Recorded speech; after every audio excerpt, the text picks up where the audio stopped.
Bonjour et bienvenue sur le podcast de Périple Humanitaire.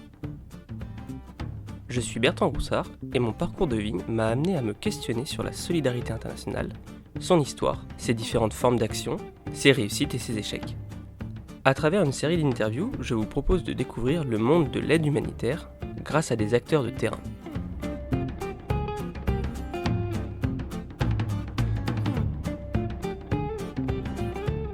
Marianne Kedia, bonjour. Bonjour. Alors Marianne, tu es aujourd'hui psychologue, tu travailles notamment dans le secteur de la solidarité internationale. Est-ce que tu pourrais nous présenter rapidement ton parcours et nous expliquer ce que tu fais actuellement ? Alors, donc moi, je suis effectivement psychologue clinicienne, c'est-à-dire psychologue au sens où on entend en général les psychologues qui ont des patients. J'ai été diplômée en 2003 et je me suis spécialisée pendant mes stages au cours de mes études et puis ensuite sur mes premiers postes en psychotrauma. Voilà, donc j'ai travaillé pendant 10 ans à mi-temps dans un centre à Paris qui reçoit des personnes qui ont vécu des événements traumatisants. Et j'ai fait ma thèse de doctorat sur le sujet. Et sur le reste de mes mi-temps, j'ai travaillé à l'hôpital, à l'assistance publique à Paris, en addictologie et ensuite idologie. Voilà, ça c'est pour les réjouissances. Voilà. Et depuis 8 ans, je travaille dans une ONG et je suis la psy qui s'occupe des salariés qui travaillent sur le terrain, donc dans nos pays d'intervention. Voilà, c'est un poste qui existe dans cette ONG depuis, je pense, une quinzaine d'années quasiment maintenant et qui a été créé avec l'idée que le contexte humanitaire était un contexte qui était difficile pour la santé mentale des personnes qui travaillent dans ce secteur. Voilà, donc c'est pour ça que mon poste existe. Alors avant d'aller plus loin, est-ce que psychotraumatisme, tu peux nous expliquer rapidement ce que c'est, en quoi ça consiste ? Ouais, alors le psychotrauma, c'est en psychologie, ça a un sens qui est particulier, qui n'est pas le sens de trauma qu'on peut utiliser dans le langage courant, comme on dit parano ou borderline. Tout ça, c'est des termes. En psycho, c'est un sens assez différent du sens commun. Donc le trauma, en fait, c'est toutes les expériences de vie qui vont nous confronter à une menace de notre intégrité physique. Ou bien à une menace psychique particulièrement forte. Donc ça va d'expériences accidentelles comme, je sais pas moi, un accident de voiture par exemple, une catastrophe climatique, à des violences intentionnelles comme peuvent l'être des agressions physiques, sexuelles et des situations aussi plus longues sur la durée, comme peuvent l'être les maltraitances intrafamiliales, la torture ou des événements de ce type-là. Et en fait, ces expériences-là, nous, on les distingue en psychologie d'autres expériences qui peuvent être, que nous, on va qualifier de simplement stressantes, parce qu'elles vont créer des réactions particulières chez les sujets qui les vivent. Donc, le fait d'être traumatisé, en psychologie, ça veut dire qu'on va présenter certains symptômes spécifiques, comme par exemple le fait d'avoir des flashbacks, c'est-à-dire des images qui reviennent dans la tête de ce qu'on a, de l'événement traumatique. On fait des cauchemars, on évite certaines situations parce qu'elles nous rappellent l'événement initial. On sursaute au moindre petit bruit parce que notre cerveau est câblé en mode il y a un danger n'importe quand, n'importe où. Voilà, donc c'est vraiment des réactions qui sont assez particulières et qui du coup nécessitent des prises en charge particulières et qui diffèrent des situations entre guillemets simplement stressantes. D'accord, donc tu nous expliques là que finalement le sens commun de trauma comme j'ai regardé ce film quand j'étais petit, il m'a traumatisé, c'est pas ça qu'il faut l'entendre. Il y a une vraie définition Ouais, en psychologie. la fin de Game of Thrones ne t'a pas traumatisé en fait, c'est ça D'accord. l'idée. Le trauma vraiment, si on doit reprendre des images de la culture pop, tu vois, par rapport au trauma, moi, un film que je me suis surprise à beaucoup aimer, c'est Rambo, et que je conseille vraiment à tous les gens qui s'intéressent un peu au sujet de regarder, puisque Rambo, c'est un ancien combattant de la guerre du Vietnam qui a un vrai stress post-traumatique au sens clinique du terme, avec tous ces symptômes-là dont je viens de parler et qui sont particulièrement invalidants. Donc Voilà. Rambo 1 parce qu'à partir du 2, il l'a Je me largement suis dépassé arrêtée au 1. son stress. Je me suis arrêtée au 1 que j'ai trouvé vraiment hyper bien fait sur le plan psy. Après, le jeu d'acteur m'a pas forcément donné envie d'aller plus loin, tu vois. D'accord. Ok.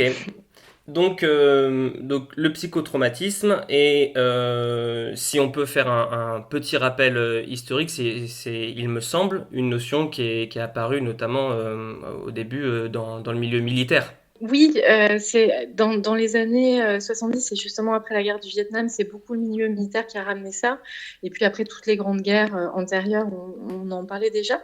Mais historiquement, en fait, les tout premiers cas décrits par des médecins sont, enfin, dans les périodes récentes, c'est à la fin du 19e siècle avec les accidents de train.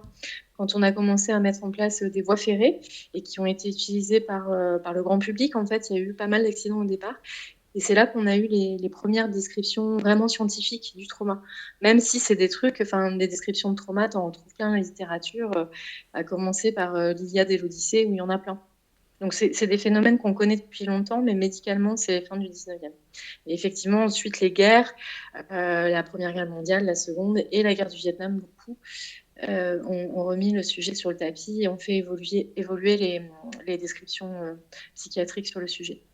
C'est vrai qu'aujourd'hui, quand on parle de ce syndrome-là, effectivement, on fait beaucoup référence à des films comme Rambo. Il y a même beaucoup de films, de plus en plus, j'ai l'impression, qui traitent de cette thématique-là, toujours chez des vétérans. Mhm. Est-ce que il y a une passerelle à faire finalement entre ce traumatisme que des militaires peuvent vivre et un traumatisme qu'un humanitaire peut vivre?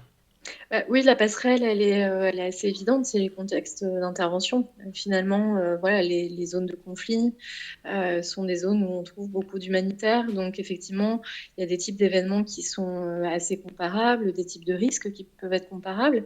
Après, être un militaire et être un humanitaire, c'est pas toujours les mêmes valeurs qui vont être mobilisées. Puis, même au sein des humanitaires ou au sein des militaires, ça peut varier.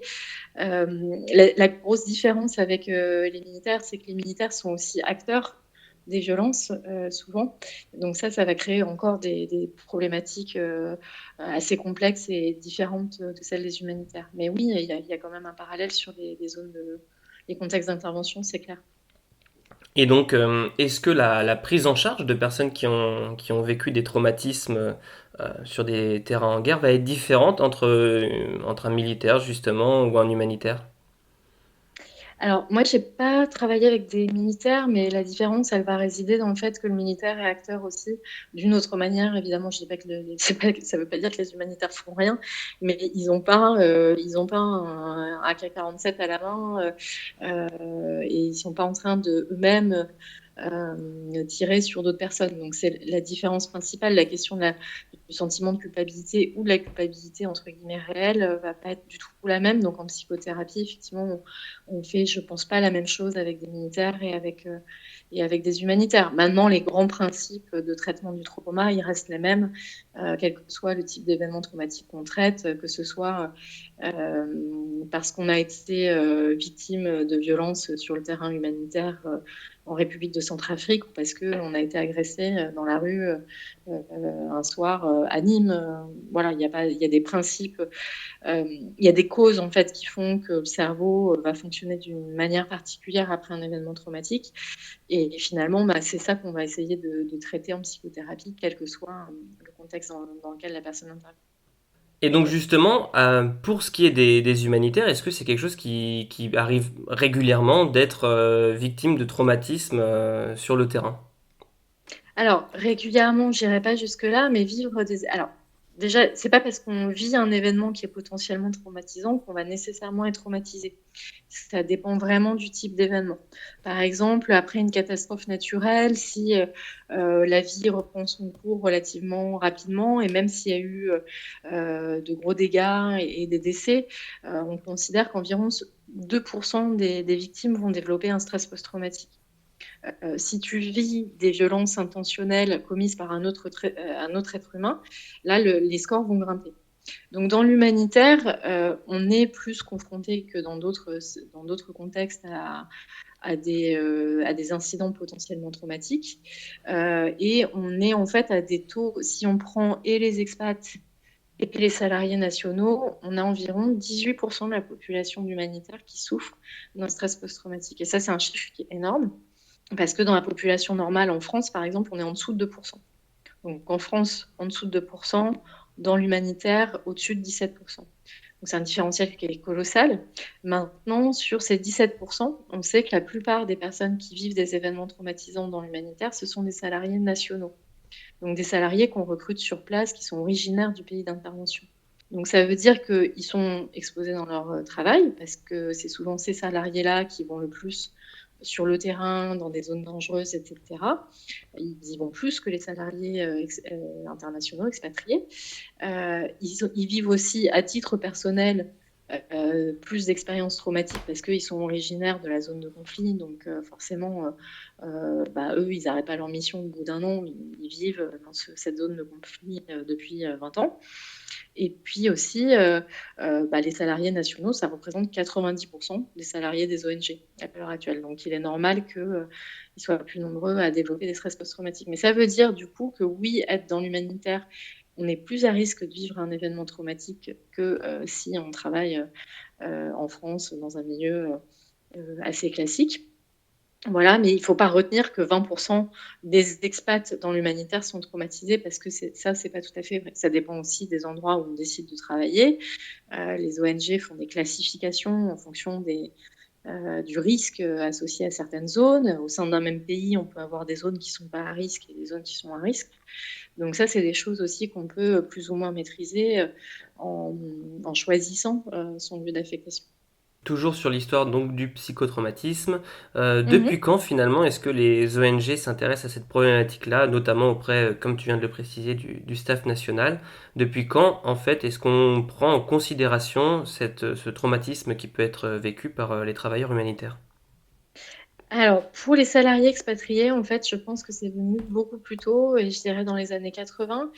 Notamment, le Comité international de la Croix-Rouge a été le premier à mettre en place vraiment des soutiens spécifiques pour ces salariés, pour ces intervenants. Pour les salariés nationaux, moi, j'ai l'impression que c'est beaucoup plus récent, et pour être honnête, j'ai pas l'impression que ce soit encore si simple que ça. Il y a il y a une espèce d'imagerie qui pousse à penser que dans les pays qui sont soumis à des violences répétées depuis des décennies, parfois, je pense à la RDC par exemple, en fait, il y a une idée que les gens sont habitués et que les gens sur place sont résilients. Alors, résilient, c'est un terme qui vient beaucoup de la psycho, hein, qui vient des sciences physiques au départ, mais qui a beaucoup été utilisé depuis 40 ans en psychologie. Et donc, ce serait cette idée qu'en fait, on s'habitue à vivre des événements traumatiques, et ce qui traumatise un gentil Parisien habitué au calme et à la paix n'est pas la même chose que ce qui va traumatiser quelqu'un qui vivrait au Nord Kivu, au Congo. Alors ça, toute la littérature scientifique nous montre que c'est pas vrai. C'est-à-dire, plus on vit des événements potentiellement traumatisants, plus on est à risque de développer un syndrome de stress post-traumatique.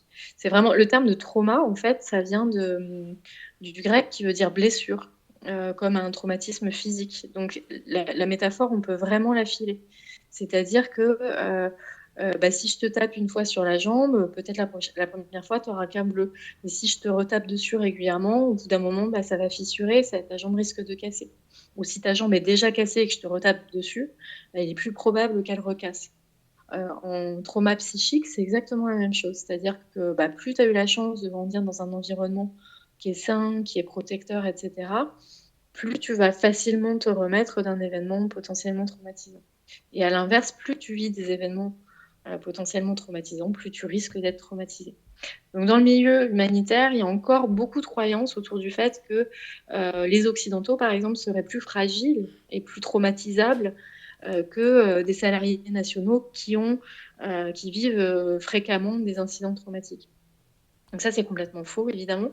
Et depuis, moi, ça fait 8 ans que je suis dans l'organisation où je travaille actuellement, et les choses bougent. De plus en plus, on arrive à mettre en place sur le terrain des vrais programmes de santé mentale à destination des salariés nationaux.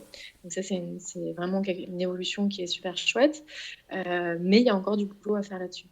Donc pour les expats, je dirais que ça fait une bonne vingtaine d'années, voire 30 ans qu'on sait que c'est un sujet, On a vu revenir des expats de terrain vraiment difficiles. On les a vus revenir en petits morceaux. Donc, il y a une vraie prise de conscience par rapport à ça. Et pour les salariés nationaux, c'est encore en mouvement. D'accord. Et donc, tu parlais justement de ce parallèle entre des personnes qui vivent dans des contextes déjà difficiles, des personnes qui partent en mission et qui s'exposent à ce contexte difficile, et également des personnes qui, même en France, qui ne sont pas forcément dans un contexte difficile, qui peuvent aussi subir ce genre de stress, ce genre Mhm, de trauma. Tu as d'ailleurs mhm, écrit un livre, c'est ça, qui s'appelle Penser les attentats. Alors, penser mhm, écrit comme le soin, mhm, P-A-N-S-E-R. mhm. Tu l'as écrit à quel moment et dans quel objectif ce livre? Alors, je l'ai écrit un an après les attentats du Bataclan. Donc, les attentats étaient en 2015, il me semble, hein. Donc, moi, il est sorti un an après. Je l'ai écrit 6 mois après. En fait, je l'ai écrit à la demande de l'éditeur qui avait réagi à une interview que j'avais donnée dans Télérama. Moi, j'ai été assez choquée, en fait, après les attentats du Bataclan, alors déjà d'observer l'état de stress dans lequel la population générale française se trouvait. Et j'ai surtout été super choquée par l'utilisation hyper excessive du terme de trauma. C'est-à-dire que quand on m'appelait pour des interviews, on me disait tout le temps, alors les Français sont traumatisés, etc. Non, en fait, alors oui, les Français pouvaient être très stressés, de la même manière que, par exemple, là, récemment, le confinement a été très stressant. Mais si tu reviens à la définition que j'ai donnée tout à l'heure de ce qu'est un événement traumatisant, c'est incomparable avec ce qu'ont vécu les gens qui étaient dans le Bataclan ou leurs proches. Et donc, pour moi, ça me tenait à cœur de vraiment essayer de faire quelque chose qui soit compréhensif vis-à-vis des victimes, de pouvoir dire attention à la façon dont on utilise ce terme, parce que les gens qui sont authentiquement traumatisés, c'est une blessure qui est vraiment très lourde, qui peut durer longtemps, qui est vraiment pénible, et on ne peut pas comparer la moindre situation de stress à ce que vivent ces personnes-là. Donc l'idée, c'était ça, c'était vraiment de pouvoir parler de ça. Et puis aussi pour donner des conseils, du coup, aux personnes qui se sentaient particulièrement stressées sans avoir été directement exposées. Voilà. Tu parles beaucoup de stress à côté du traumatisme. Est-ce qu'il y a un lien entre Mhm. un certain niveau de stress et le psychotraumatisme? Oui, alors ça, c'est une super bonne question, c'est une question importante. Et notamment quand on travaille dans l'humanitaire, des facteurs de stress, il y en a plein d'autres que les événements traumatiques. Euh, et notamment, bah, le milieu humanitaire, c'est un milieu qui demande en général, enfin, qui impose une charge de travail qui est super importante. Quand on est expat, c'est aussi être loin des siens, loin de sa culture. Donc, tout ça, c'est des facteurs qui peuvent être fragilisants. Moi, beaucoup des personnes qui me contactent, qui sont sur le terrain, me contactent parce qu'elles sont débordées par la charge de travail, parce qu'elles ont des difficultés, par exemple, avec leur manager ou des choses comme ça. Donc, c'est pas du tout les premiers facteurs de stress auxquels on penserait quand on ne connaît pas le milieu, mais c'est un motif très fréquent de consultation. Donc ça va déterminer un niveau de stress de base, si tu veux. Et quand ce niveau-là, il est déjà élevé, si en plus derrière tu vis un événement potentiellement traumatisant, bah, le risque que tu franchisses le seuil et que ton niveau de stress monte très très haut, il est beaucoup plus important. Si tu es fatigué au départ, si tu as moins de ressources psychologiques pour faire face à un événement grave, en fait, le risque que tu développes un stress post-traumatique, il va augmenter. Donc ça, c'est vraiment un truc qui est super important en termes de prévention dans l'humanitaire pour la santé mentale, c'est d'essayer vraiment d'avoir une hygiène de vie, des pratiques au quotidien qui soient protectrices vis-à-vis de son stress de base, parce que sinon, on se met vraiment en danger physique et puis mental, bien sûr. Donc, ça nous amène à une autre question. Pour recentrer un peu le débat autour de l'humanitaire, Mhm. finalement, les travailleurs humanitaires sont-ils exposés, tu as déjà livré une partie d'explication, mais sont-ils plus exposés que d'autres travailleurs à tout ce qui est justement stress, traumatisme, voire d'autres risques psychosociaux? Alors, plus que d'autres travailleurs, je pense que chaque secteur a ses propres risques et ses propres difficultés. Dans l'humanitaire, clairement, les plus gros facteurs de risque, c'est la charge de travail qui est très très importante.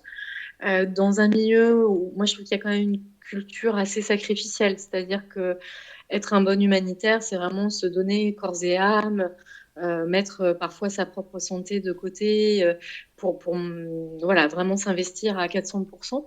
Donc il y a une culture générale qui va favoriser ça, où finalement tout le monde s'entraîne à bosser de plus en plus. Après des charges objectives de travail qui sont très importantes.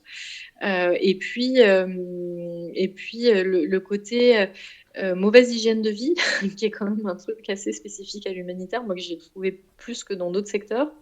C'est-à-dire le fait de, notamment pour les expats, hein, de vivre dans une petite communauté qui va être un peu repliée sur elle-même, avec parfois des populations assez jeunes.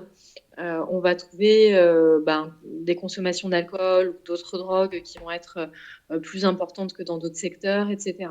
Le fait de vivre ensemble tout le temps, en fait, fait que les soupapes de décompression sont différentes de celles qu'on pourrait trouver chez des personnes qui rentrent chez elles le soir, qui ont une famille, qui ne parlent pas de boulot toute la journée parce qu'elles sont avec des personnes avec qui elles ne peuvent pas le faire, etc. Ça, c'est vraiment les particularités de l'humanitaire en expatriation, en fait. Mais je pense que c'est des choses qu'on doit retrouver chez d'autres types d'expats.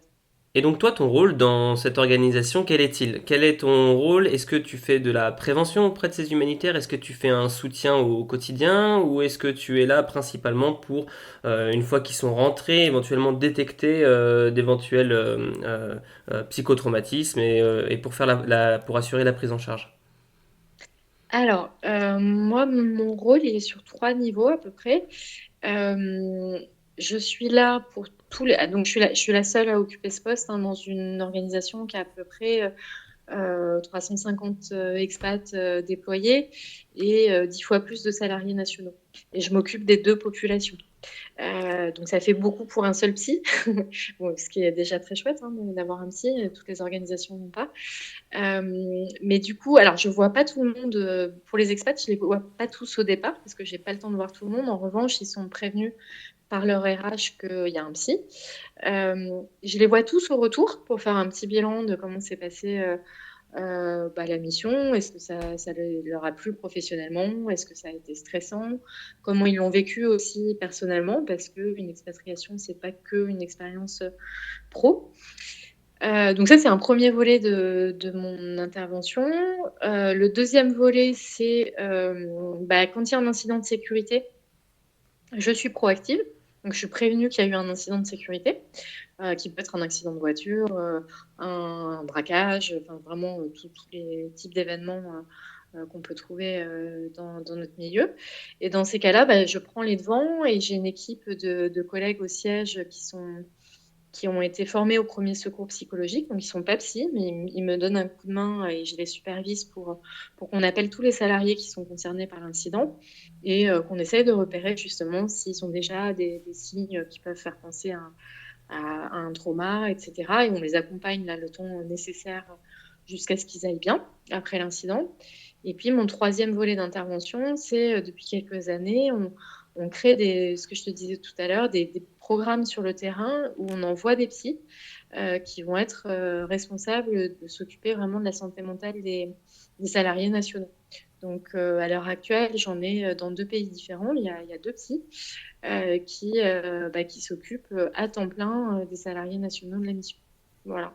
J'aimerais bien que tu nous décrives une situation dans laquelle tu pourrais intervenir, donc quand tu nous parlais du fameux deuxième niveau, et surtout que tu nous expliques à quoi ressemblent les premiers secours psychologiques, et surtout, finalement, comment est-ce qu'on détecte et comment est-ce qu'on prend en charge un événement traumatisant.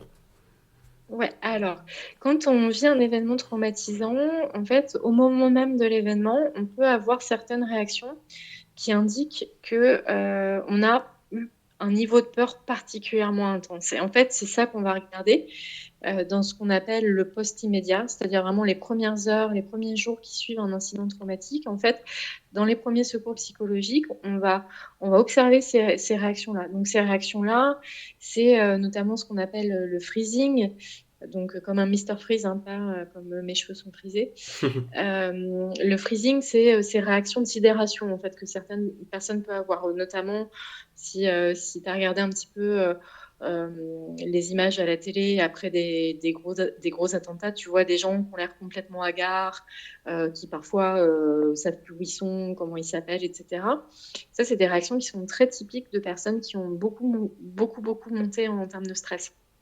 Donc en fait, quand on intervient en post-immédiat, on demande aux personnes si elles sont d'accord. Donc l'idée, c'est surtout de ne pas les obliger à parler, parce que ça, c'est vraiment un stéréotype complètement débile et qui peut aggraver l'état de la personne. Donc si la personne est OK pour discuter, on l'appelle, on lui propose de nous raconter ce qui s'est passé, comment elle a vécu l'événement traumatique en question. En fonction de ce qu'elle nous décrit de ses réactions, nous, on va avoir des petites alarmes qui s'allument, qui vont nous dire, tiens, ça, c'est une personne à surveiller. Et ce qu'on va faire aussi, c'est qu'on va, malgré le fait que certaines réactions soient un peu plus alarmantes que d'autres, c'est aussi normal d'avoir une réaction dans les premières heures ou les premiers jours. Ce que je disais tout à l'heure, quoi. Si je te tape sur la jambe, c'est normal que tu aies un bleu. Ça ne veut pas forcément dire que ta jambe est cassée. Mais moi, ce que je vais essayer d'observer, c'est déjà, est-ce que tu as un bleu? Si tu as un bleu, je vais te donner des conseils pour essayer de faire en sorte que ce bleu se cicatrise bien, qu'il passe aussi vite que possible en te faisant le moins mal possible. Et puis, si jamais j'ai des raisons de croire que ta jambe est cassée, à ce moment-là, le suivi durera plus longtemps et là, on va mettre en place des techniques plus particulières. Mais les premiers secours psychologiques, c'est vraiment ça, c'est observer les réactions de la personne, s'assurer qu'elle a tout ce dont elle a besoin immédiatement pour se remettre au mieux naturellement avec ses ressources personnelles. Et puis, si ça se passe bien, ça s'arrête là, en fait. Alors, peux-tu nous donner un exemple qui a pu arriver, ou fictif, mais qui illustrerait bien comment un événement peut impacter des équipes d'humanitaires sur le terrain et qui déclencherait justement l'intervention de ces fameux premiers secours psychologiques? Alors, l'incident le plus caractéristique, enfin le plus fréquent, je crois que c'est toute ONG confondue, c'est les accidents de voiture en fait, dans l'humanitaire. C'est pas ce à quoi on pense, hein. On pense tout de suite aux incidents les plus graves comme des kidnappings, des braquages, des fusillades, etc. Mais le plus fréquent, c'est les accidents de voiture. Donc je peux te prendre un exemple à partir de ça. Des personnes qui ont eu un accident de voiture. La voiture, deux voitures sont rentrées en collision parce qu'un enfant a traversé la route. L'enfant est gravement blessé. Il faut l'emmener à l'hôpital très rapidement. Alors, parfois, il y a des surincidents là-dessus parce que la population peut se manifester, éventuellement être hostile, etc. Et moi, je vais être prévenue de cet événement-là. Je vais recevoir une alerte par l'équipe sur place qui va me dire, Marianne, on a eu un incident à tel endroit. Je vais avoir la liste des salariés qui sont concernés. Et puis, avec mes collègues, on va les appeler. Et on va leur demander comment ils se sentent, comment ils ont vécu l'incident, à quel moment ils se sont rendus compte que c'était en train de devenir dangereux. Est-ce qu'ils ont cru, par exemple, qu'ils allaient mourir à cause de cet incident-là, ce genre de choses-là. Et en fonction de ça, en fait, ils nous racontent tout ça. Et puis, parfois, on va observer certaines des réactions, comme le freezing dont je te parlais tout à l'heure. Il y a d'autres personnes qui vont rester relativement en contrôle de leurs réactions. Donc, c'est pas parce qu'un accident a été très grave que nécessairement les gens ont paniqué. Et donc, en fait, nous, on va observer tout ça. Si on voit que la personne va bien, c'est une très bonne nouvelle, mais on va quand même lui donner des recommandations pour les jours qui viennent parce qu'on sait qu'il y a des choses qui peuvent aider à faire en sorte que le stress ne monte pas a posteriori ou qu'on n'ait pas des pratiques qui puissent détériorer l'état qui est plutôt bon au départ. Notamment, par exemple, pas boire d'alcool parce que l'alcool, ça va modifier les réactions cérébrales normales qui sont normalement plutôt saines. Voilà, on va donner plein de petits conseils comme ça. Et si les personnes sont plus stressées, on va leur donner des conseils plus adaptés à leurs problématiques spécifiques. Donc, par exemple, s'ils font des cauchemars, on va leur apprendre des exercices pour essayer de gérer les cauchemars. On peut leur transmettre des MP3 de relaxation, les encourager à faire une activité physique rapidement après l'incident, s'ils sont en capacité physique de le faire. Parce que, en fait, te défouler physiquement, ça va décharger l'adrénaline que tu auras produite pendant l'incident, etc. Donc, il y a plein de petites choses comme ça qu'on va personnaliser pour chacun. Si tu me dis, toi, que tu as des cauchemars, je vais m'attarder particulièrement sur les cauchemars et d'apprendre un exercice là-dessus. Si tu me dis que tout va bien, je vais te dire, c'est génial, très bonne nouvelle. Maintenant, si tu es OK, je te rappellerai quand même dans quelques jours pour voir comment ça va. Parce que parfois, il y a des personnes qui ont des réactions qui sont un petit peu différées. Donc, c'est une super nouvelle que tu ailles bien là tout de suite. Et je t'encourage à continuer les bonnes pratiques que tu avais peut-être mises en place tout seul. Je t'encourage aussi à passer du temps avec tes proches parce que ça te fera sans doute du bien, à appeler des gens qui te soutiennent, etc. Et puis, on va vérifier au fur et à mesure du temps qui passe comment ça se passe. Voilà. Tu parlais tout à l'heure de mauvaise hygiène de vie et là tu viens de nous parler de faire du sport, d'éviter de boire de l'alcool. Mhm. Est-ce que l'hygiène de vie c'est quelque chose d'important dans cette fameuse prise en charge psychologique? C'est super important. Et en fait, moi, la plupart des personnes qui me consultent, alors en dehors des incidents, hein, tu vois, les gens qui me consultent pour des besoins de fond, en fait, les expats peuvent m'appeler n'importe quand, quelle que soit la raison, pro ou perso, pour qu'on parle de leur gestion du stress quand ils se sentent pas bien. Et en fait, la plupart du temps, ce qui va être mis à l'épreuve, c'est l'hygiène de vie qui est vraiment challengée par l'expérience humanitaire. Parce que parfois, tu as des conditions de vie qui sont super difficiles, hein, selon les ONG, selon le pays où tu te trouves, la base où tu te trouves.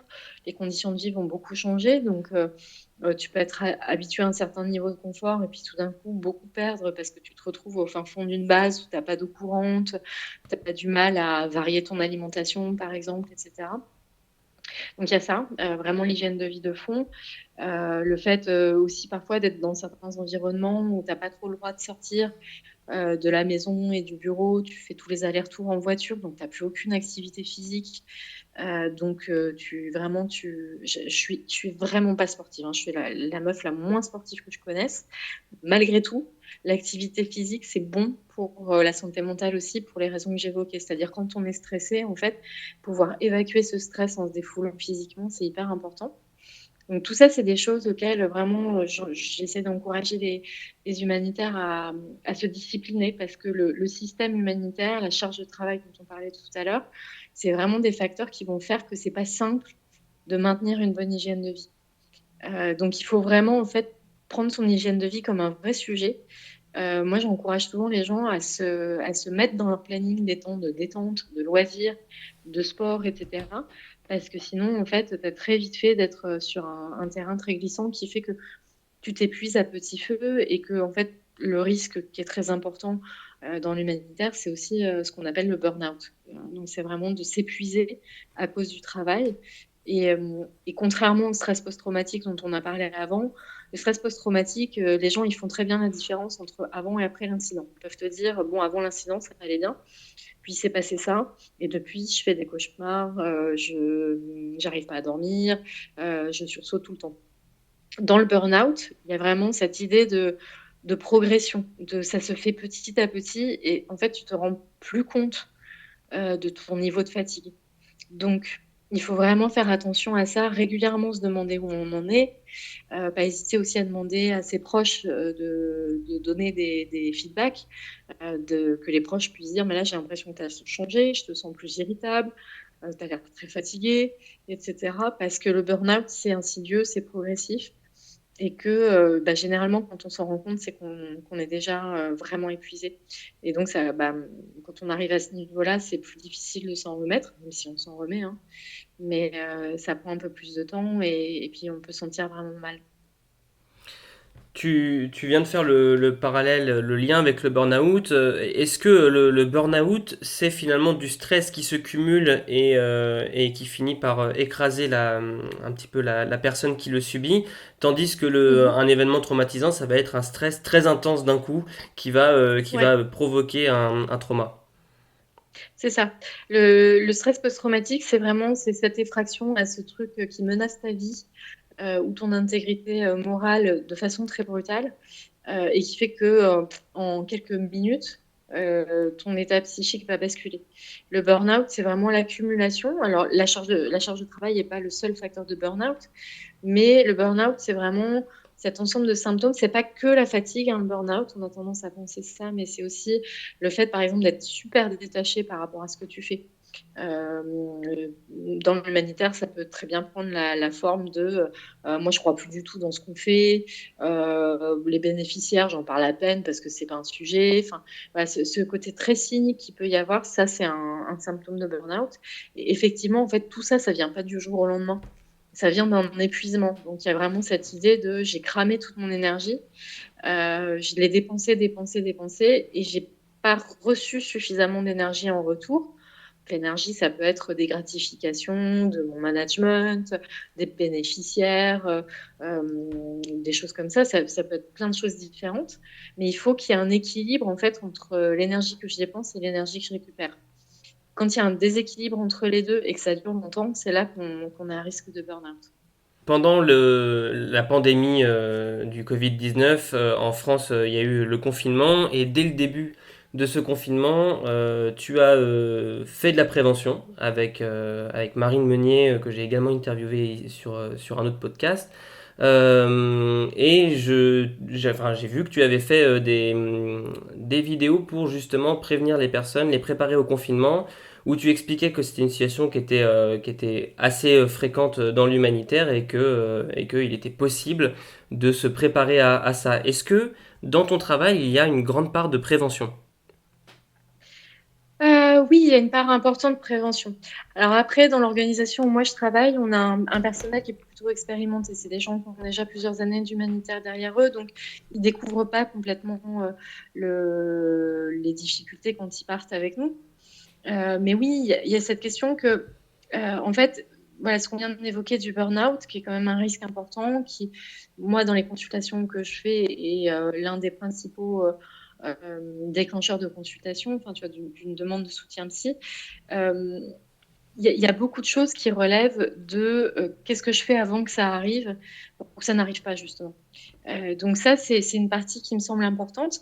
Maintenant, dans le quotidien de mon travail, c'est pas si simple que ça de mettre en place ces pratiques de prévention parce que ça demande beaucoup de disponibilité pour beaucoup de salariés. Donc il y a aussi la prévention du burn-out, par exemple, ou de tous les risques psychosociaux qui sont attachés au travail. C'est pas que sur l'individu. Moi, je m'occupe beaucoup des individus, mais il y a aussi des pratiques organisationnelles en fait qui vont favoriser ou prévenir ces risques-là. Donc, c'est aussi hyper important que les organisations se questionnent sur comment, par exemple, quelles sont nos pratiques managériales, quelles conditions de vie on donne à nos expats ou à nos salariés locaux qui sont délocalisés. Enfin, voilà, il y a plein d'autres choses en dehors du côté psy qui vont participer à la prévention. Et ça, je pense qu'il faut surtout pas l'oublier parce que les organisations sont responsables de soigner les personnes quand elles vont pas bien, mais elles sont surtout, et notamment les organisations françaises, dans l'obligation de faire ce qu'il faut pour de faire en sorte de prévenir ces risques psychosociaux. Donc ça, il y a un boulot qui est beaucoup plus large, qui ne dépend pas que du psy, qui ne dépend pas que des RH, mais qui dépend aussi de chaque manager, du directeur pays, de la Sécu aussi. Enfin voilà, on est tous responsables en fait de cette prévention-là.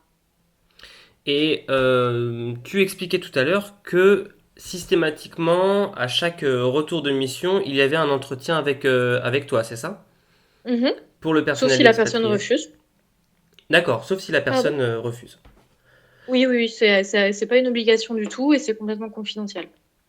D'accord. Et est-ce qu'il peut arriver lors de ces entretiens-là que toi tu détectes des signes qui peuvent t'alarmer et qui peuvent déclencher une prise en charge derrière du travailleur? Ouais, bien sûr.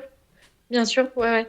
Alors, moi, ce que je fais, c'est ce dont on a convenu avec l'organisation pour laquelle je travaille, c'est que pour moi, la fin de mission, elle s'arrête pas le jour où tu es en débriefing dans nos locaux. Ton contrat, il s'arrête à 18 h ce jour-là, mais ta fin de mission, tu vas probablement la penser, enfin, ta mission, tu vas la penser encore pendant quelques semaines. Il y a des choses qui peuvent te paraître difficiles encore, que tu vas ruminer, etc. Donc, ce qu'on a convenu avec mon organisation, c'est que moi, de toute façon, je m'engage à assurer le suivi pendant quelques semaines, le temps vraiment que les expats atterrissent correctement euh, et qu'on puisse voir, une fois sortie de la mission, comment la personne récupère. Si la personne a besoin d'un suivi qui dure encore au-delà, dans ces cas-là, ma responsabilité à moi, c'est d'adresser cette personne à l'extérieur, de l'aider à trouver un psy qui pourra l'aider. D'accord, mais c'est pas toi qui va pouvoir le faire, ce suivi. Alors, je peux pas le faire ad vitam aeternam parce que, bon, déjà pour une question de charge de travail, comme je te l'ai dit, c'est-à-dire qu'on a quand même des turnovers qui sont importants. Donc, si je dois suivre pendant plusieurs années les 300 expats qui passent tous les ans et qui ne sont pas les mêmes que l'année précédente, ça ne rentre vraiment pas dans mon agenda. Et puis l'autre raison, c'est aussi une question de responsabilité légale, c'est-à-dire que en tant que psy, moi j'ai une responsabilité vis-à-vis de mes patients. Imaginons qu'il y en ait un qui soit suicidaire. Si je suis la psy d'un salarié qui ne travaille plus avec l'organisation, en fait, j'engage malgré tout la responsabilité de l'organisation en continuant à suivre cette personne-là. Donc, pour des questions de responsabilité, en fait, je ne peux pas être la personne qui continue à suivre les personnes pendant longtemps. Et par ailleurs, je ne trouve pas ça complètement déconnant non plus que si on passe sur quelque chose qui est de l'ordre de la psychothérapie, ça se fasse en dehors de l'organisation pour laquelle tu travailles. Parce que si tu vas très mal à cause de l'organisation, c'est pas forcément simple d'être suivi sur le long terme par le psy de l'organisation en question. Il peut y avoir des enjeux de confiance, par exemple, qui vont se mettre en place du côté du patient. Et puis également, souvent en fait, ça va aussi interagir avec des problématiques qui sont antérieures à la mission, qui ne sont pas forcément en lien complètement avec ton métier, qui peuvent être en lien avec ta vie personnelle à d'autres niveaux. Donc là, on bascule vraiment dans la psychothérapie de fond, et ça, moi, ça me semble aussi cohérent que ça se fasse autrement que par le biais de l'organisation qui s'est embauchée à un moment donné.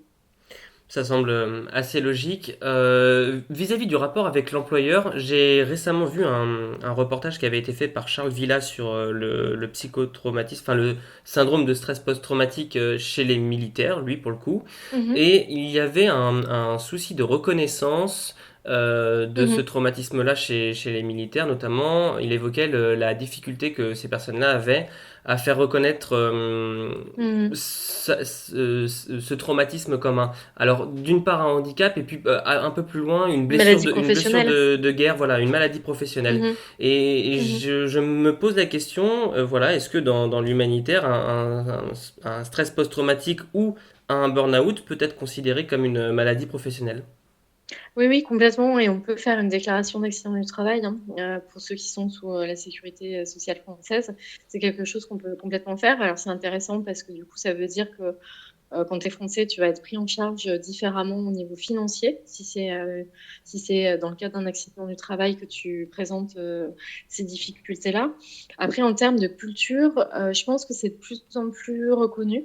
Il y a beaucoup, d'anciens, humanitaires, qui parlent relativement librement des expériences, traumatiques qu'ils ont pu vivre.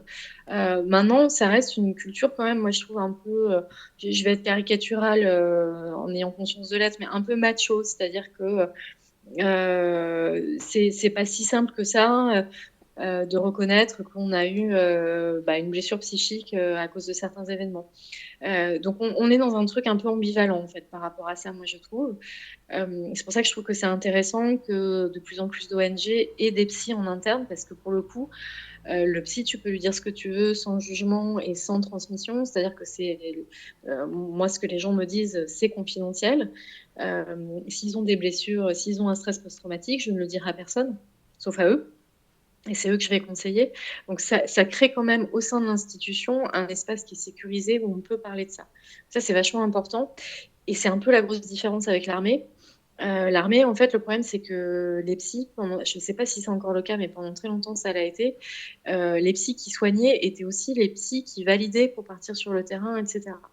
Donc dire au psy de l'armée, je fais des cauchemars, je dors pas la nuit, je sursaute au moindre bruit, je suis impulsif, etc., c'était évidemment s'exposer au fait qu'on pouvait ne pas être déployé.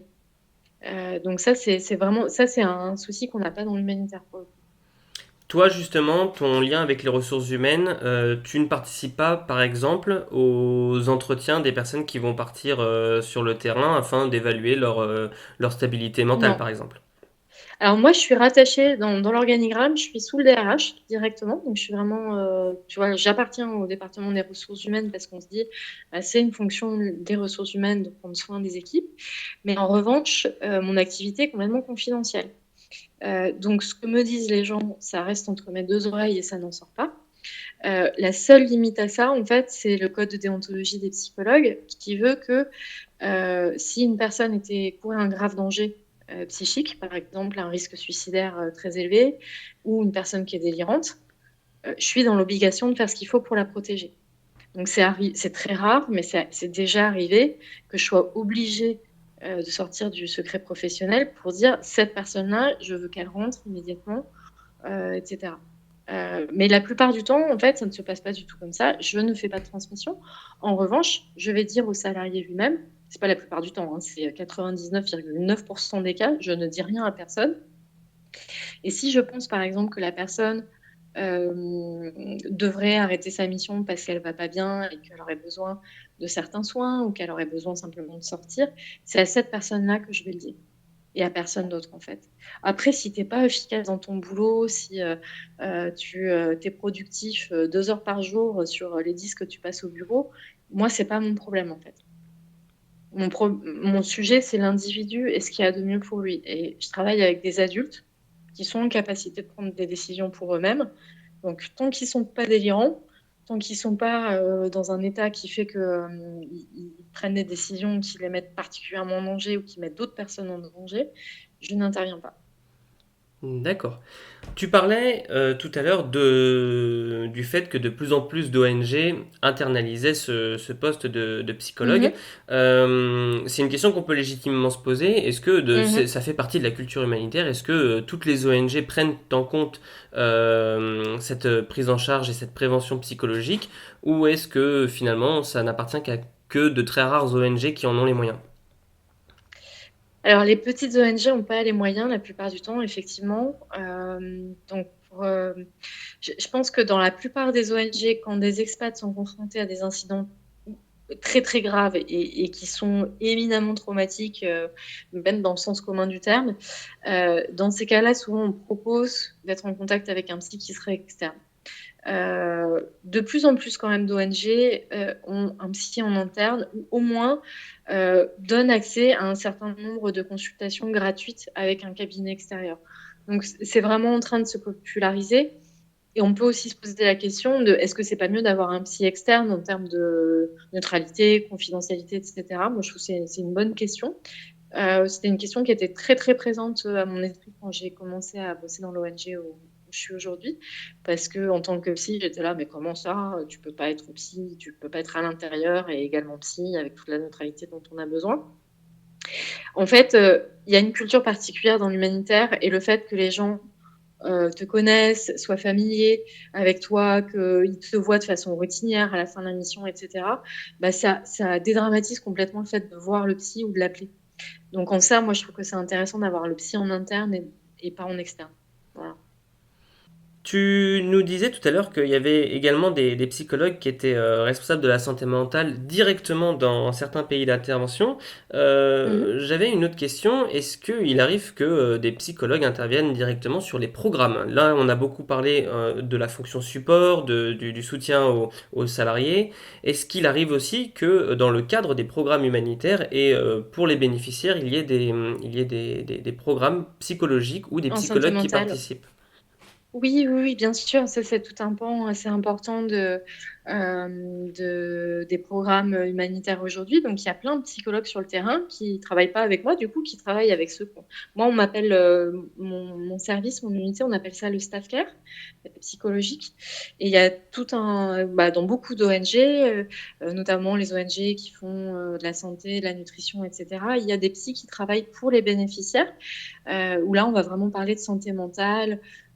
Et donc là, on intervient auprès des populations qu'on touche habituellement avec des problèmes de santé mentale qui peuvent brosser des sujets très différents. Ça peut être en lien, par exemple, avec le handicap, la malnutrition, le trauma. Enfin voilà, il y a des tas de sujets différents.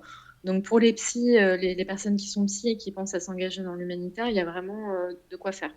Donc ça me permet de me rattraper puisque j'ai pas assez insisté finalement sur ton parcours tout à l'heure, mais être psychologue et travailler dans l'humanitaire, c'est pas quelque chose qui est évident. A priori, tout le monde ne s'engage pas dans les études de psychologie pour ensuite faire de Mhm. l'humanitaire. Toi, qu'est-ce qui t'a amené personnellement à t'engager et t'investir dans cette organisation? Qu'est-ce qui t'attirait dans le milieu de l'humanitaire? Alors, moi, ce qui m'attirait avant tout, c'était le contenu du poste. Et comme je te l'ai dit, alors je sais que ça paraît bizarre, mais J'espère que les gens me comprendront. Le trauma, ça me passionne. Je trouve que, en tant que clinicienne, c'est-à-dire dans ce que je peux faire avec les gens, en tant que psychothérapeute et aussi intellectuellement, c'est un sujet qui est vraiment hyper intéressant. Donc moi, mon fil conducteur de carrière, si tu veux, ça a été le trauma. Il se trouve que bah, voilà, quand j'ai vu l'annonce pour le poste que j'occupe aujourd'hui, il y avait une composante trauma importante pour les raisons qu'on a évoquées. Donc je me suis dit, allez, banco, chouette. Et moi, ce qui me plaisait particulièrement, c'est que le même poste dans une société pétrolière, je pense que j'y serais pas allée. Je te disais tout à l'heure, moi je viens de toutes petites assos où des demandeurs d'asile pouvaient consulter sans payer. Je viens de l'assistance publique où bah voilà, les gens sont soignés quel que soit leur niveau social, etc. Donc travailler dans l'humanitaire, ça faisait sens sur le plan social pour moi. Et puis surtout, je trouvais ça super joli de me dire, ben, je vais aider les aidants, quoi. C'est un sujet que moi j'avais déjà travaillé auparavant en ayant travaillé à l'hôpital, en ayant eu des collègues ou en ayant moi-même eu des difficultés par moments liées à mon métier, parce que c'est un métier qui n'est pas facile, etc. Je trouve que c'est une super jolie fonction d'être la psy des humanitaires, quoi. C'est un privilège de pouvoir aider ceux qui aident. Et du coup, bah, souvent, c'est une population avec laquelle je partage quand même des valeurs fortes. Qui ont du sens pour moi. Donc en fait, l'humanitaire, si tu veux, pour moi, c'est presque un accident. Ça s'est fait comme ça, au hasard d'une annonce sur un site de psy, et en me disant, ah bah super, je vais pouvoir faire et du trauma et aider une population qui me paraît très chouette. Donc si on devait s'adresser aujourd'hui à des psychologues qui écoutent l'interview ou des étudiants qui se posent la question de comment ils peuvent orienter leurs études et qui sont inspirés par ton parcours, quelles études il faudrait faire finalement, quel parcours il faudrait avoir pour pouvoir travailler au sein d'organisations internationales qui travaillent dans l'humanitaire? Est-ce que par exemple, il faut plutôt s'orienter vers la psychologie du travail puisque c'est la prise en charge de salariés au sein d'une organisation, ou est-ce qu'il vaut mieux, comme tu le disais, avoir vraiment une spécialisation en psychopathologie pour pouvoir traiter des traumas qui, a priori, sont plus fréquents dans cette population-là que dans la population normale? Alors, les psychologues du travail, il n'y en a pas beaucoup. Dans l'humanitaire, c'est pas la spécialité qui est la plus représentée, c'est plutôt les psychologues cliniciens qui vont être représentés. Ça dépend vraiment de ce que tu fais, en fait, c'est le type de programme sur lequel tu interviens. Ce qu'il faut aussi que les psys ou les jeunes psys aient en tête s'ils veulent faire de l'humanitaire, c'est que moi, mon poste est assez atypique. Il n'y en a pas beaucoup. Donc, la plupart des postes de psy dans l'humanitaire, c'est des postes où on va plutôt coordonner des programmes. On va être le manager d'une équipe qui elle-même va déployer des interventions psy à destination des bénéficiaires.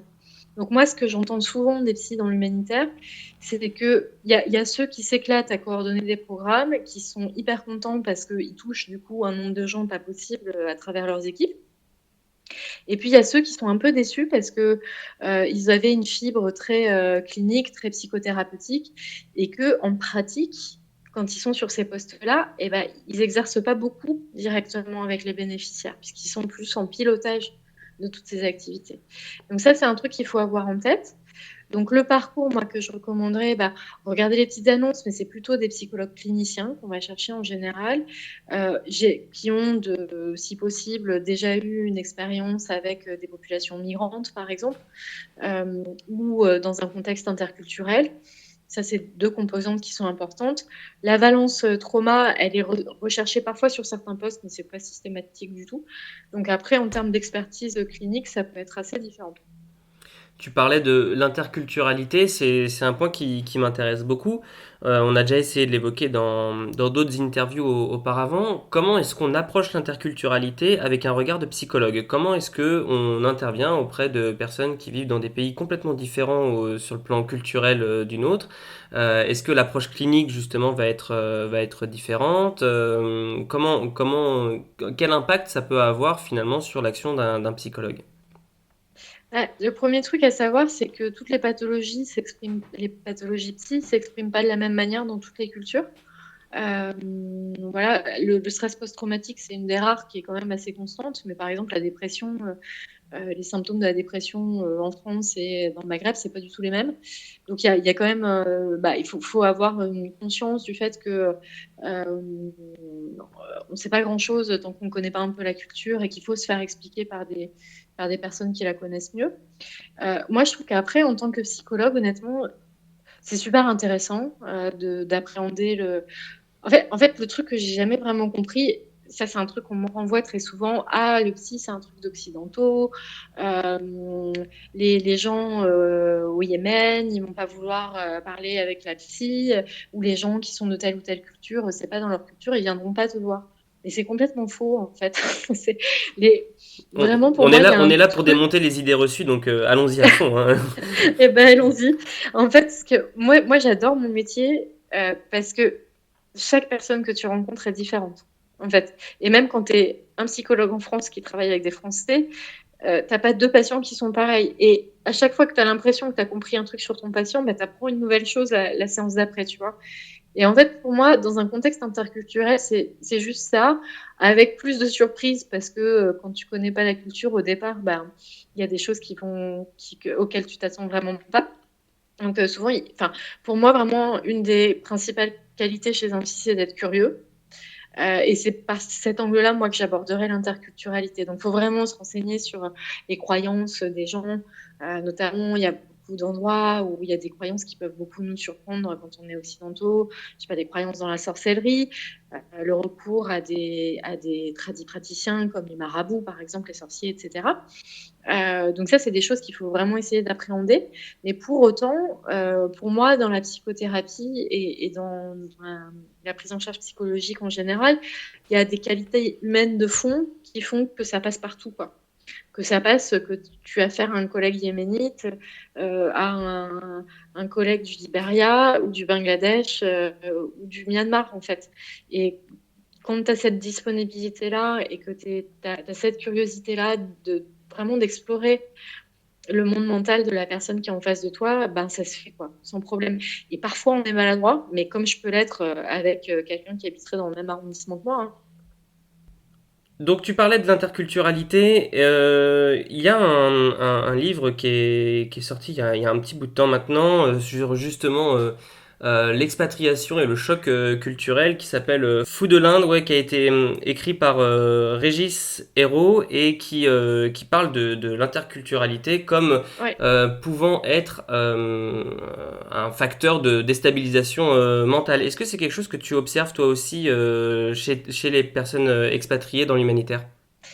Écoute, honnêtement, pas tant que ça. Moi, je m'attendais, quand j'ai commencé à bosser dans ce milieu-là, je pense que c'est aussi lié au fait que dans l'ONG pour laquelle je travaille, on n'a pas des personnes qui sont sur leur première mission. On a déjà des gens qui sont un peu expérimentés. Mais la plupart du temps, en fait, oui, les gens observent des différences culturelles. Oui, ça peut être un peu compliqué de se reconnecter à ses proches quand on rentre parce que on a un peu, enfin, on peut avoir son système de valeurs qui se décale. Mais moi, je trouve que c'est pas propre à l'expatriation. Et deux, je trouve que c'est pas si fort que ça chez les humanitaires. Donc il n'y a pas de problème particulier chez les personnes qui reviennent d'une longue expatriation à se réintégrer en France et ça va pas générer de troubles psy particuliers. Alors, en général, ça demande quelques semaines d'adaptation, d'ajustement, mais que ce soit problématique, c'est très rare. C'est vrai que quand j'avais lu ce livre-là, donc c'est un psychiatre qui avait vécu en Inde Mhm. et c'est de là que vient le syndrome de l'Inde, je crois qu'on Indien, appelle ouais. ça, le Mhm. syndrome indien, qui a été décliné en syndrome de Paris pour les Japonais Pour les qui Japonais, émigrent ouais. en Mhm. France, etc. Et quand j'ai lu ce livre, j'ai pas été très convaincu par la spécificité de l'expatriation. En fait, euh, j'ai pas trop su quoi en penser, pour être très honnête, et je voulais avoir ton avis là-dessus, sur Ouais. est-ce que le fait de débarquer dans une culture complètement différente peut effectivement provoquer des folies, provoquer des dérapages psychologiques. Alors, moi, à ce point-là, je l'ai jamais vu. En 8 ans d'expérience dans mon ONG, je l'ai jamais vu. Mais à nouveau, voilà, j'ai pas des personnes qui partent pour la première fois. Hein, donc, on peut se dire que ceux qui partent avec des plus petites ONG et qui auraient des réactions pareilles, et ben, ils recommencent pas et ils n'arrivent pas jusqu'à des plus grosses ONG. Donc, il peut y avoir un biais de ce type-là. En revanche, moi, ce que j'observe, mais que j'ai observé exactement de la même manière à l'hôpital, hein, c'est que travailler dans l'humanitaire ou travailler, par exemple, dans le social. Je travaille aussi avec une organisation qui s'occupe de migrants en France, avec leurs salariés. Je travaille avec des personnes qui sont à ces niveaux-là de détresse, en fait. Ça va renforcer certaines valeurs de solidarité, certains principes politiques aussi parfois, tu vois, des choses comme ça. Et c'est plus ça, en fait, qui va créer de la distance quand les gens reviennent dans leur pays d'origine ou bien quand ils discutent avec leurs proches qui ne sont pas dans ce secteur-là. Donc ça arrive très fréquemment que les humanitaires, après un certain temps, te disent « Ah bah ouais, mais quand je rentre en France, mes copains d'avant, je les vois plus trop parce qu'ils se plaignent de choses que je trouve futiles ou superficielles. Et en même temps, je comprends parce que c'est normal dans notre culture de se plaindre de ça. Mais moi, quand je reviens de tel pays où les gens crèvent la dalle, bah, j'ai du mal à compatir, quoi. Donc j'ai du mal à me projeter dans le type de projet qu'ils font, d'acheter un appartement, de fonder une famille, etc. Parce que mon mode de vie n'est pas du tout en adéquation avec ça pour l'instant. C'est plus ces décalages-là, tu vois, qu'on voit, je trouve, que des chocs interculturels à proprement parler. Et est-ce que cet écart qui se creuse entre la famille ou les amis du travailleur humanitaire peut être problématique sur le long terme? Est-ce que, par exemple, il y a des personnes qui peuvent finir par enchaîner les missions afin de Mhm. fuir systématiquement ce retour à un, entre guillemets, quotidien français Mhm. qui les Mhm. dépasse ou qui est trop en décalage avec ce que eux ont vécu et les valeurs qu'ils ont développées sur le terrain? Ouais, ça c'est clairement quelque chose qu'on voit, c'est-à-dire qu'après des années, mais vraiment pas mal d'années, tu vois, moi je dirais au-delà de 10 ans, pour des personnes qui auraient commencé vers 25 ans, si t'as pas entretenu ton réseau social d'origine, tes liens avec ta famille, etc., si tous tes amis sont sans exception des humanitaires, qui ont le même mode de vie que toi, etc., ça peut être très compliqué de rebasculer vers une vie plus classique. Et parfois, ça se fait, enfin, du coup, ça peut être douloureux pour certains parce que pour des raisons de vie personnelle, par exemple, l'envie de fonder une famille, la lassitude de déménager tous les 6 mois ou tous les ans dans un nouveau pays, etc. Il y en a qui ont envie de se réimplanter dans leur pays d'origine, mais qui sont effrayés à l'idée de le faire parce qu'ils se sentent aussi complètement coupés, complètement déracinés, parce qu'ils n'ont pas entretenu leur vie dans leur pays d'origine pendant toutes ces années de terrain. Donc ça, moi, c'est vraiment quelque chose que j'incite très les jeunes humanitaires à essayer de faire. C'est-à-dire que déjà, il n'y a pas que dans l'humanitaire à l'étranger qu'on peut être mobilisé sur ces valeurs de solidarité, etc. Donc, que vous trouviez des gens avec qui partager ces valeurs-là et qui sont en France et qui travaillent en France, c'est sûr qu'il y en a. Donc, c'est faisable. Et puis, par ailleurs, vraiment essayer de ne pas vous couper, quoi. Essayer de vous rappeler ce qui a fait que vous avez choisi certaines personnes dans votre vie. Alors après, sur des années d'amitié, c'est normal que on n'a pas les mêmes envies à 20 ans et à 40, donc il y a des gens qu'on va perdre de vue, évidemment. Mais je pense qu'il faut vraiment essayer de faire un effort pour pas complètement s'acculturer, en fait. Mauvaise hygiène de vie dans l'humanitaire, possibilité de se distancier et de s'enfermer dans le travail, burn-out. Est-ce que c'est dangereux pour la santé mentale de travailler dans l'humanitaire? Ouais, la question plus vaste, ce serait est-ce que le travail, c'est dangereux pour la santé mentale en général? Déjà. Est-ce que l'humanitaire, c'est plus dangereux qu'un autre secteur? Honnêtement, oui, je pense. Enfin, les stats nous montrent, hein, plus de stress post-traumatique, beaucoup de burn-out, beaucoup de dépression, plus que dans la population générale. Donc oui, c'est pas un métier qui est simple. C'est un métier qui présente des risques forts pour la santé mentale. Et c'est aussi un métier qui est, on n'en a pas parlé, mais qui est super satisfaisant sur des tas d'autres aspects. C'est-à-dire que moi, je pense qu'il faut vraiment prendre le temps, et c'est pour ça que j'aime bien voir les expats quand ils finissent leur mission. J'aime bien les voir aussi quand ça s'est bien passé, parce que c'est super important de faire ces bilans-là et de se dire, bah oui, cette mission, elle m'a apporté telle chose en termes de développement professionnel, par exemple, où j'ai rencontré des gens hyper intéressants, j'ai découvert une culture que j'ai trouvée fascinante. Il y a aussi des satisfactions dans ce métier-là sur le plan de la santé mentale. Donc, ce qui est vraiment la responsabilité de chacun, je trouve, c'est de prendre des temps de réflexion pour savoir où on en est par rapport à ça. Donc, essayez, si vous êtes attiré par ces métiers-là, il faut y aller, il faut tenter le truc.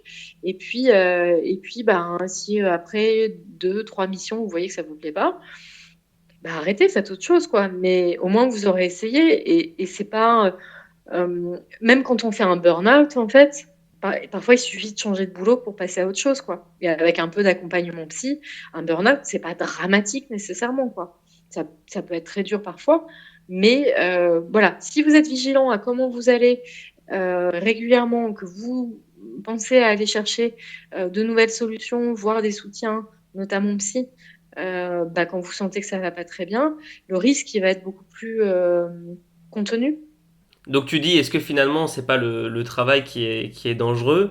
C'est une question intéressante. Et tu parles également des personnes donc, qui te font des retours positifs sans trahir de secret. Mhm. Quels retours te font justement ces travailleurs de l'ONG qui ont systématiquement ce débriefing avec toi à chaque fin de mission? Est-ce que tu as des retours un peu en off? Est-ce que ça leur fait du bien? Est-ce que ça les angoisse d'avoir l'impression de parler à un psychologue? Est-ce qu'ils se sentent fliqués par l'organisation?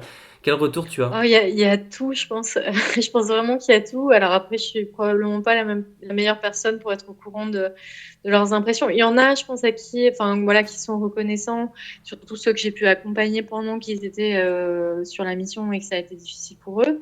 Il y en a qui sont contents parce que voilà, ils aiment bien faire ce petit bilan personnel et aussi que l'organisation s'intéresse à eux autrement que sur le plan des performances.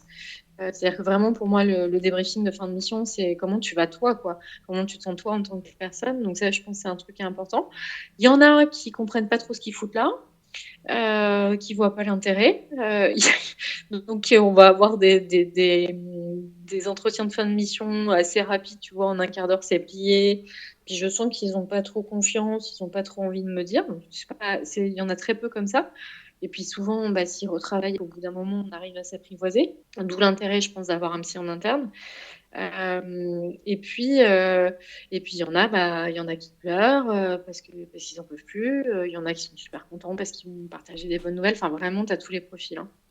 Donc, Et après, j'ai des agents infiltrés aussi. J'ai des expats il y a des expats, je me dis régulièrement, il faudrait que je leur reverse une partie de mon salaire parce que c'est eux qui disent aux autres de m'appeler, tu vois. Donc, c'est mes agents infiltrés sur le terrain, ceux que je connais depuis longtemps. donc t'as des personnes grâce au fait qu'ils te connaissent bien, se font sont un peu tes yeux sur le terrain Mhm. et font de la prévention, en fait, à leur façon. Ouais, exactement. Ils font de la prévention parce qu'ils vont essayer de promouvoir certaines bonnes pratiques. Parfois, ils n'arrivent pas à promouvoir ces bonnes pratiques, même pour eux-mêmes, mais ils vont dire, ben, t'as pas l'air d'aller très fort, tu devrais peut-être penser à appeler Marianne, ce genre de choses-là. Voilà, donc, quand ça se fait comme ça, après, je me déplace aussi sur le terrain, hein, donc ça m'arrive aussi de les voir in situ. Et ça facilite beaucoup les confidences, parce que bah, quand je passe du temps informel avec eux aussi, on papote de plein de choses, et puis il y a des moments où je fais la psy. Donc voilà, tout cet ensemble enfin tout ce dispositif-là fait que moi j'ai l'impression que pour la plupart, en tout cas, ça se fait assez facilement. Maintenant, faudrait que le consommateur te donne son feedback direct. J'en ai eu, t'inquiète pas. D'accord. Et alors, ça disait quoi? Ah, c'est confidentiel, c'est la déontologie. Ah oui, t'as la tienne aussi, merde. Non, non, je ne trahis pas de secret en disant ça. Il y a de très bons retours de personnes que je connaisse qui travaillent dans ton organisation, qui révèlent effectivement ce que tu disais tout à l'heure, qu'il y a effectivement un gros intérêt à avoir une personne que l'on connaît, qu'on peut côtoyer, qu'on connaît en fait tout simplement, avec qui Ouais, ça on peut banalise. discuter. Et un autre point important qui m'a été rapporté, c'est effectivement le fait de ne pas avoir à parler de comment s'est passée la mission en tant que telle, mais comment nous, est-ce qu'on s'est senti personnellement, Mhm. les relations, j'imagine aussi avec les responsables sur place ou le staff national. Mhm, mhm, mhm. J'imagine qu'avec le temps, tu dois bien connaître les programmes, les personnes qui travaillent, Mhm. Ouais, parce que ils n'ont pas à les contextualiser. expatriés, pour rappel, les expatriés sont souvent sur des contrats courts de 6 mois, un an, voire plus. Mais ça reste des contrats déterminés, à durée déterminée, tandis que sur le terrain, il y a des responsables qui vont rester là beaucoup plus longtemps, des équipes qui vont rester beaucoup plus longtemps.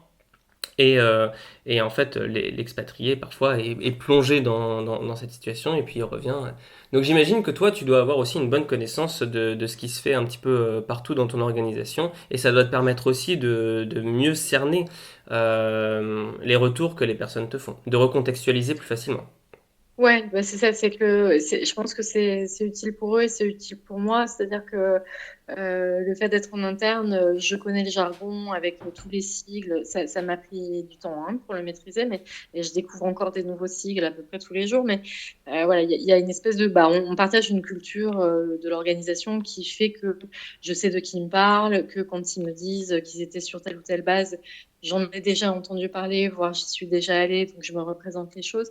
Donc effectivement, après, ça demande d'être quand même, notamment pour tout ce qui est incident de sécurité, tu vois, il faut quand même que je reste curieuse et que je me renseigne sur les contextes géopolitiques et tout ça pour comprendre les enjeux, pourquoi certaines zones sont à risque et des choses comme ça. Mais c'est vrai que bon, bah, que ça s'entretient tout seul au fur et à mesure, à force de travailler dans cette organisation, quoi. Si tu devais conseiller quelqu'un qui veut se lancer dans l'humanitaire, qu'est-ce que tu lui dirais? Je lui dirais de le faire et je lui dirais aussi que l'humanitaire, c'est pas forcément l'expatriation.